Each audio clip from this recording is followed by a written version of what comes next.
हाय, कसे आहात? तर बरेच दिवसापासून ना माझी एक इच्छा होती आणि आज पूर्ण झालेली फायनली. सो माझी ना बरेच दिवसापासून OnePlus 13R घेण्याची इच्छा होती. सो आज फायनली कंप्लीट झालेली. तर ना मला इथे मग फोन घेण्यासाठी जायचं होतं, पण माझी तब्येत थोडीशी कणकण होती, त्यामुळे ना म्हटलं तूच जा आणि घेऊन ये आणि माझ्यासाठी थोडंसं व्हिडिओ शूट कर तिथे घेताना.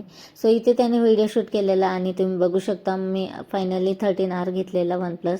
आणि आज बाळाचा 5वीची पूजेचा कार्यक्रमसुद्धा होता. आज 5 दिवस झालेले बाळाला जन्माला येऊन. तर आमच्या वेळेस ना आमचे मुले जन्मले तेव्हा मम्मीने सगळं काही केलेलं होतं आणि आम्हाला याचं काहीच माहीत नव्हतं की पूजा कशी मांडायची. सो आम्ही ना यूट्यूबवर बघून बघून थोडीशी पूजा वगैरे करून घेतलेली आणि बाळाला ना हा दिवा दिसू द्यायचा नसता 5वीच्या पूजेचा, म्हणून ना त्याला अशा प्रकारे गुंडाळून घेतलेलं कपड्यामध्ये, जेणेकरून त्याला दिवा दिसू नये. चला मग असा होता आजचा व्हिडिओ. आवडला असेल तर लाईक शेअर सबस्क्राईब करायला विसरू नका. चला बाय.